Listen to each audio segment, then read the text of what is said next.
Today, I'd like to discuss the most common micronutrient deficiency that can keep you on the short side.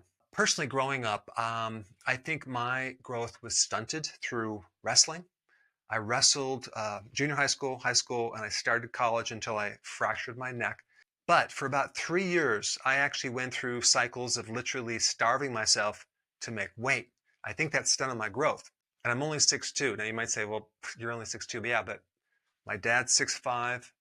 My younger brother is 6'7". My mom is 6 foot. No, I'm just kidding. She's 5'8".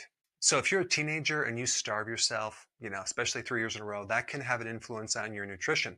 Most stunted growth is related to malnutrition. It is so important in the beginning years of life that you have all the essential nutrients. I'm talking about protein. I'm talking about vitamins, minerals, healthy fats, because as this relates to growth and development, not just your height, but organs and tissues.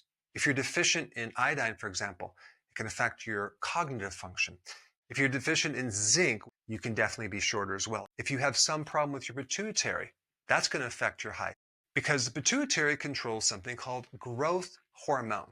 But generally speaking, girls generally have a growth spurt between 10 years old and 14, and boys between 12 and 15.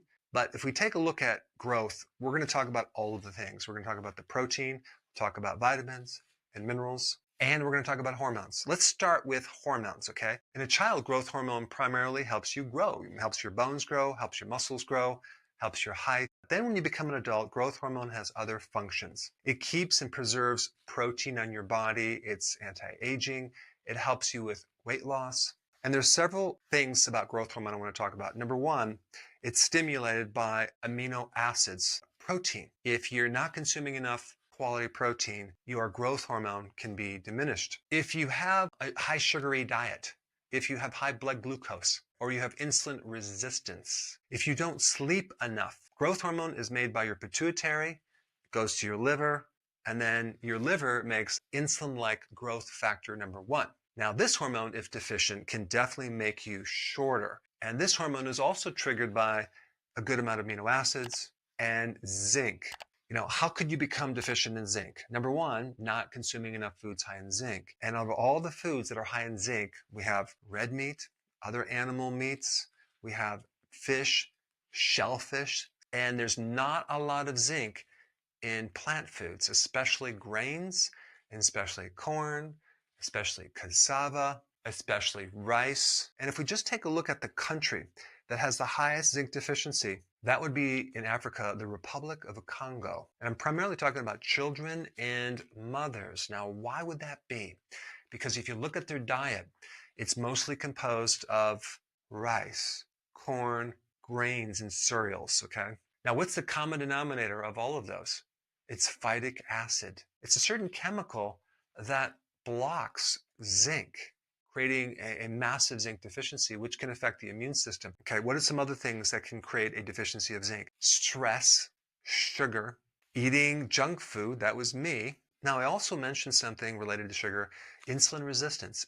Most of the population has insulin resistance, and that can create an effect on your growth as well, because the insulin receptor has another function that goes beyond just the regulation of blood sugars.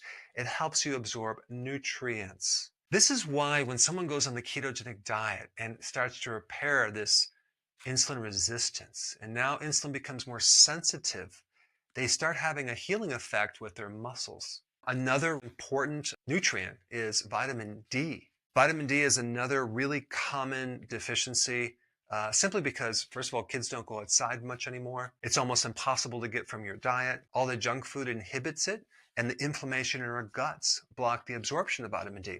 All of these things influence your growth hormone and your IGF number 1, which is the insulin-like growth factor. So if you have a child that has stunted growth, I would definitely implement some of these strategies.